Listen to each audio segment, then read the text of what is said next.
Hello, everyone. So, welcome to Atticus Academy of Animals. Me and Dan have still not come up with a theme tune, and we are not going to sing for you either because that would just be painful for everyone, including us.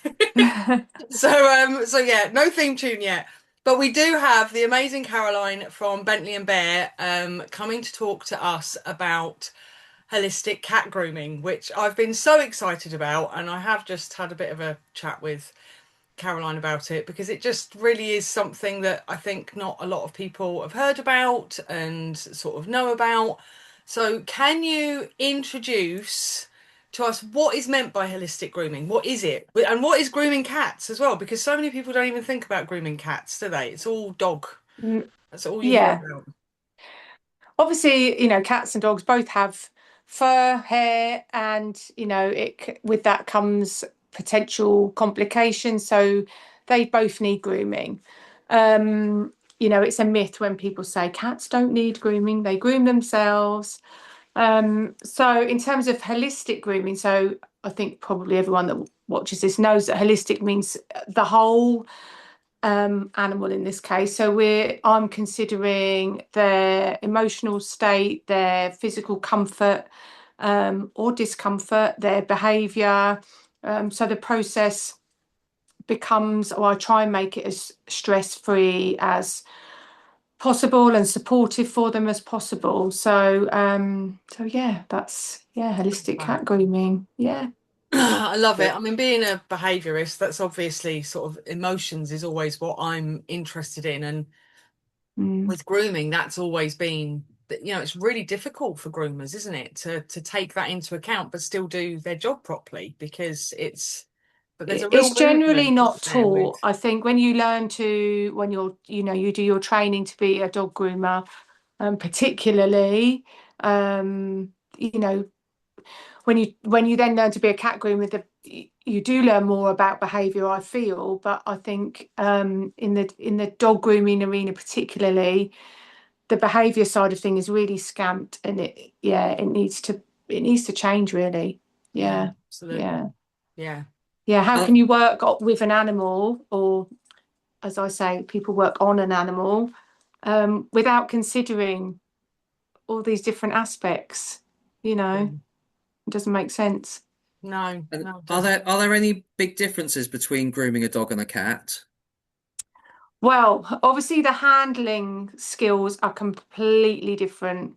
And I think I think you do get cat people and you get dog people.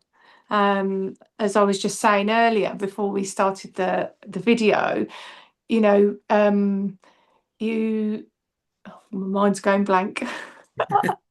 Yeah, that happens. Menopause brain, sorry, Dan. That's all right, no He's problem. used to it. Remind me of the question about differences between dogs and cats. Yes. So handling skills are completely different. You get dog and cat people. So for example, I have work experience students, and I can tell straight away some of them are really comfortable with the dogs. Cats are a whole different ball game. So there are definitely differences from that perspective. Yeah. And Let's. what about things like the fur and things like that? Do you have to do a little, like, take a little bit more care with the fur types or anything else like that, or is it very Well, a similar? cat's skin is a lot thinner than a dog's skin. So when you've got clippers, for example, you do need to take a lot more care with a cat's skin. You need to stretch your skin out so it's taut. So it's very easy to nick a cat's skin. Mm. I'd say more so than grooming a dog. Um, but in terms of issues, they get mats just like dogs. Even short-haired cats can get matting. They shed if you don't brush them regularly, or they're not grooming themselves properly because of ill health, arthritis, whatever it might be. Then that fur will stick within the longer guard hairs and it will clump and it will mat. So, yeah, they do have the same kind of issues.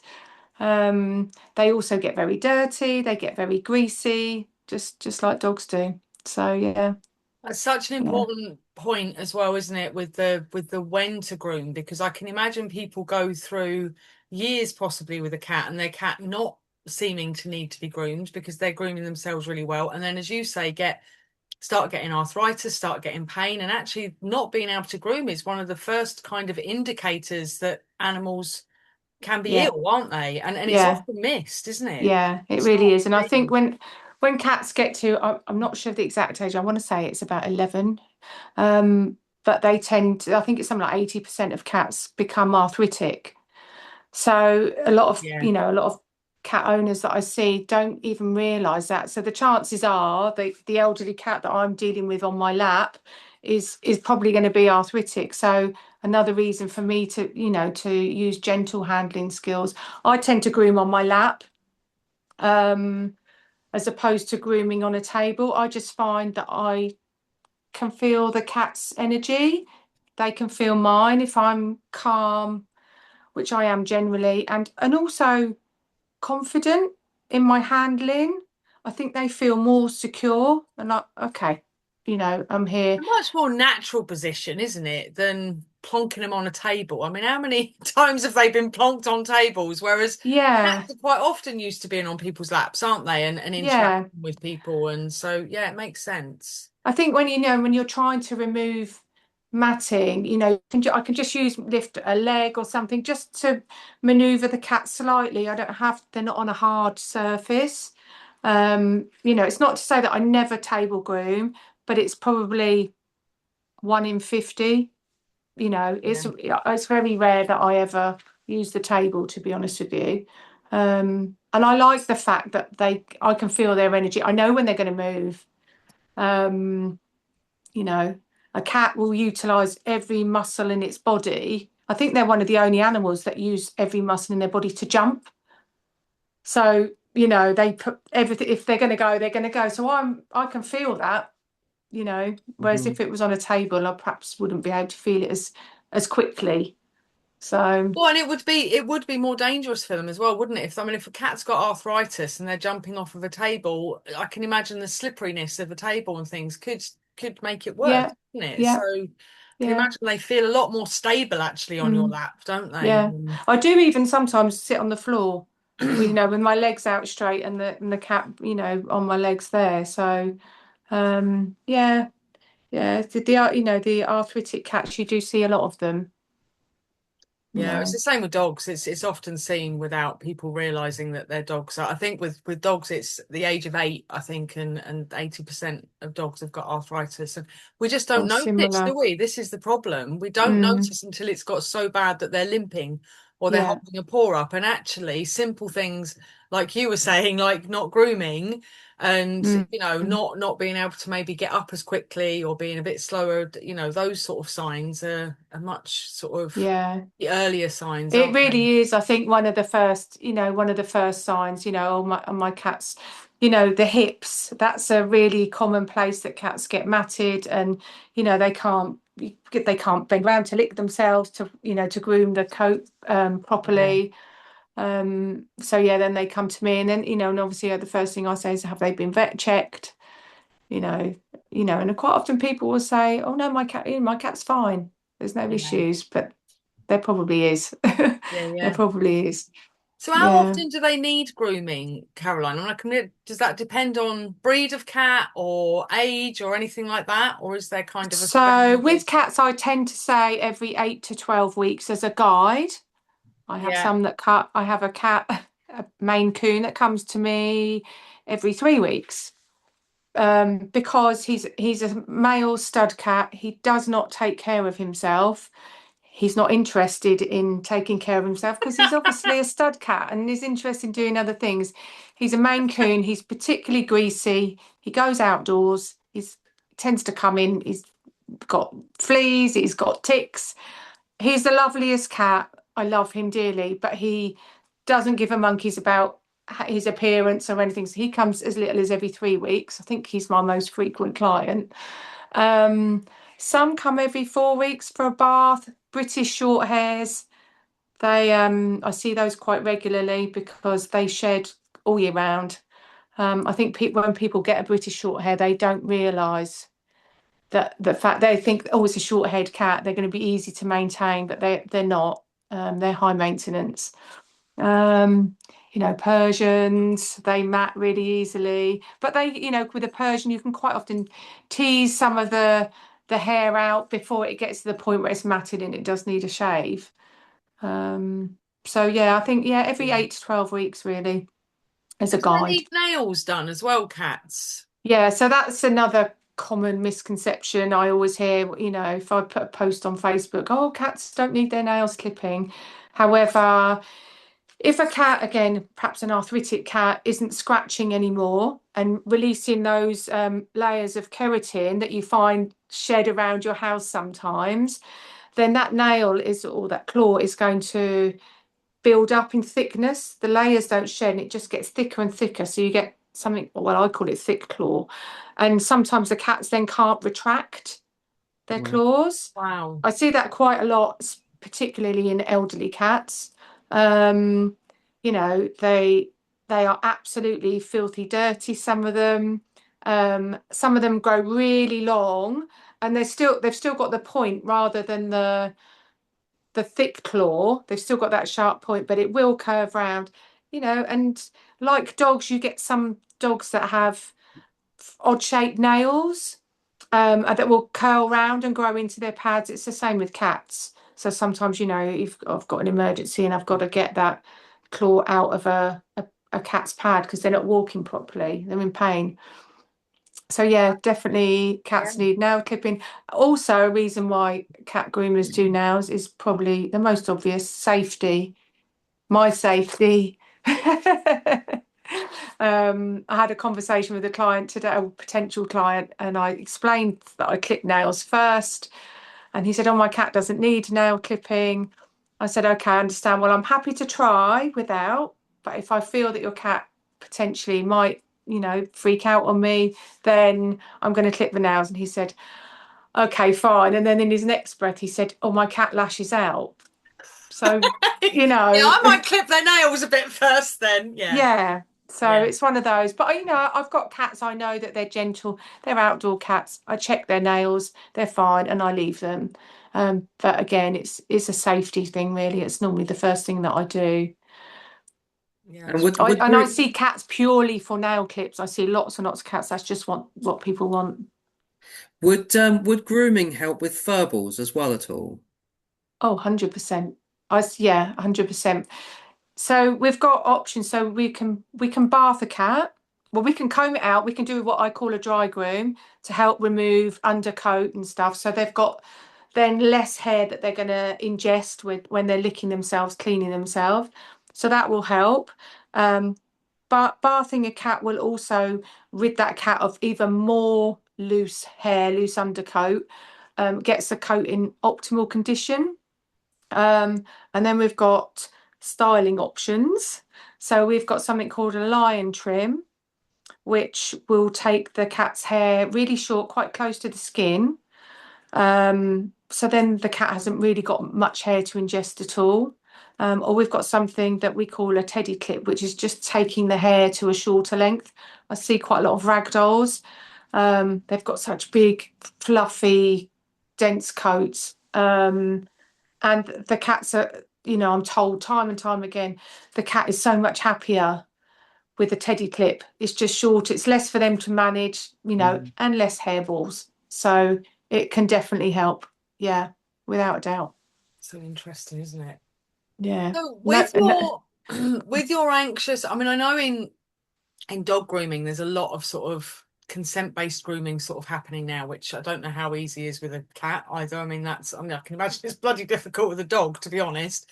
But if you've got cats that are anxious and showing yeah, sort of fear and anxiety through lashing out or maybe being aggressive, yeah. are there ways of, I mean, how receptive are people taking it slow with them, and how do you kind of deal with those cats that really do struggle with being groomed? So obviously there's a fine line between what constitutes welfare.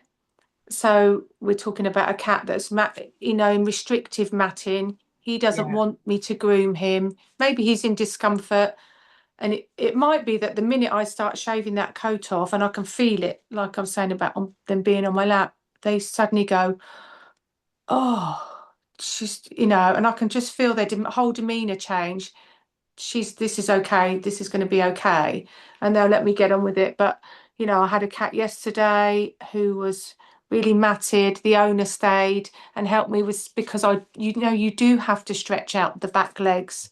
um so it's like you almost have to put them through a little bit of discomfort in order to free them from the matting. However, I'm not afraid to stop. I'm not afraid to say this is too much for your cat.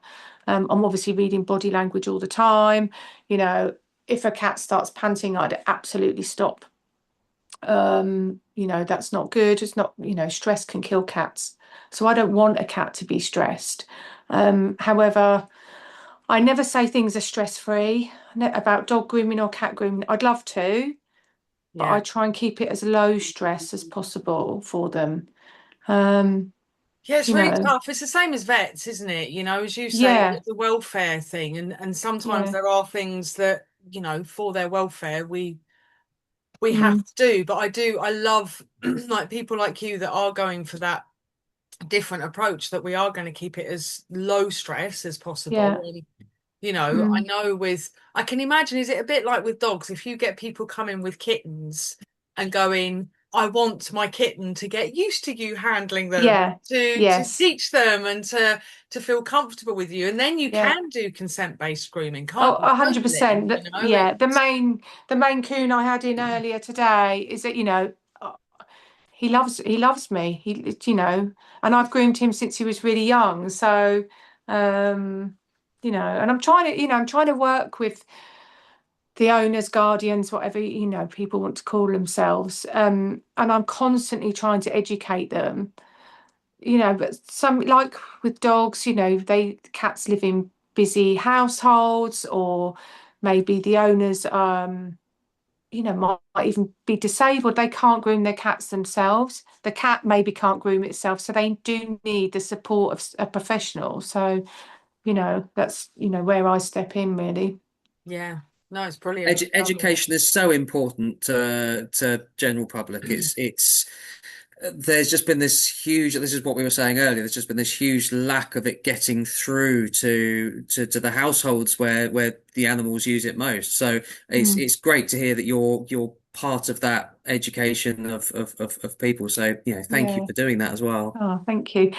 Sometimes I talk myself out of paying work really, because I'm always suggesting tools, go away, use this at home, and then I don't see them again. But Hmm. that, for me, that's, that I'm all about what matters for the cat at the end of the day. So, if you can go off and give your cat a good comb out there, and you don't need me anymore, absolutely fine. But I do get people, I had a lady that came to me with a matted cat. We rebooked a follow-up appointment as a preventative measure. She rang me and she said, "Oh, I'm going to cancel. There's no clumps yet." So I said, "Okay, totally understand. However, reason we're trying to do a preventative dry groom just to get that undercoat out is because we don't want those clumps to form." So it's, and some cats are really difficult to groom.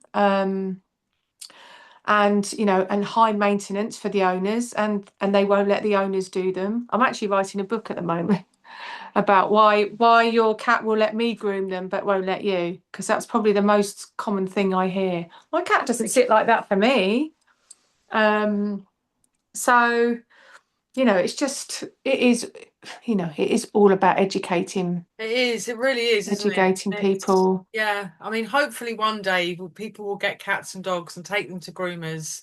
You know, not as soon as they pick them up, but No. as part of their Yeah. socialization. And Yeah. it's yeah, we can. I mean, I wish I'd. I mean, all my dogs are rescues, so it is a bit different, but I wish I'd known years ago that, just to start touching my animals' paws and their claws and making it a positive experience, and just getting them to sniff a brush, and to do Yeah. little things with them that build that confidence around that, because As you say, Yeah, most people are only coming to you when there's a problem, and by the yeah, time that happens, it's really tough to do it without causing stress, isn't it? That's the really tough. issue. My cat, this is way before I became a groomer, but way before it was on the cards, and I had a Maine Coon, Hugo, and he had a mat in his armpit, and I cut it with scissors, and I cut my cat.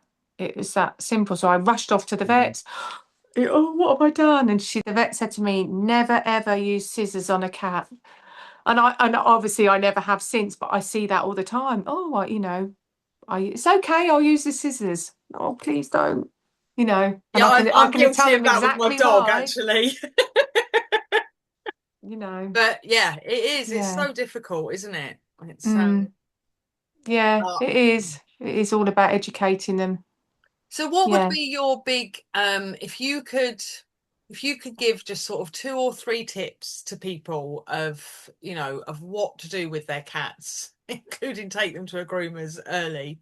But what would those tips be that could really help people with their cats? Okay. I see a lot of people, they go, I've got every brush under the sun. I brush my cat, but they haven't got the right tools. You need something that's going to remove the undercoat. So a comb that's got different length teeth generally is what Yeah. I recommend, and that will comb out the undercoat. And then I tend to finish with like a rubber, it's almost like a curry comb or a Zoom Groom to use a brand name. Mhm. Um, and that will remove any loose top coat. And if you're doing that just with those two tools, you'll be laughing really. Obviously, if your cat's happy to be handled, and I know that some aren't, I know completely that they aren't, but if you can get them on your lap and you can get your arm underneath their front legs, lift them up slightly and comb down their tummy or their armpits, because they are really, and round the bottom. If you can, it's the same with dogs really. Everyone just brushes the back, but they're not the bits, that's Always not the normally the bit. armpits and around the ears, Yes, isn't it? Yeah, yeah. the bits you You don't need to get focus on the high friction areas. to. Um, and something else. Checking your cat's claws, because even if you don't feel confident enough to trim them or the cat doesn't need them trimming, if you check them, then you can see if you've got ingrowing claws that are growing into a cat's pad. I do see it quite a lot. Um, No, that's cats great. coming in and they're in pain. The cat's not mobile. Oh, this is why. So just get in the habit of checking them every so often. Oh, Um, that's brilliant. Thank you yeah, so, so much. It's, it's pleasure. just amazing what you do. It really is. And Oh, yeah, thank it's, you. how can people get a hold of you if you're in sort of, you said near Luton, so Yeah, people are, I'm on how, the Hertsbeds Bucks border. I'm in a small village called Edlesborough. However, I'm on Facebook is probably the place where I post the most things about my business. I'm on Google, lots of lovely reviews on there. I know people like to have a little read of reviews. And I'm on WhatsApp, so you can get my WhatsApp details from Google or Facebook. So if brilliant. you want to get in touch, yeah, those are the places to do it. I'm in the process of building my website 6 years later. I know that feeling. I know that feeling very well. I've managed perfectly well without one. I'm like, why do I even need one? But I know, I'm getting there. Yeah, Too no, busy word of working. mouth. I love word of mouth. I think, yeah, it's amazing, really, isn't it? I think I still get more word of mouth clients than I do coming through the website. So, I've you been know, so lucky, I've grown my business organically. So I've been so lucky. It's, I haven't felt I the need don't for think one. that's luck, Caroline. I think that's hard work and people obviously being very happy with what you do. And, I Ah, think that's what grows these types of businesses, isn't it? So it's a lovely way to grow. I try my best. Uh, well, what we'll do is Ah, we will put your details when we put the recording on YouTube, we'll put your mhm. details underneath. So if anyone wants to get in touch, they'll know how to get in touch with you. Lovely. Thank you. Thank you You're so very much for welcome. Ah, being Thank you. here. pleasure. And And you. yeah, hopefully we'll see you again. Fingers crossed. Maybe when you do the Facebook ones.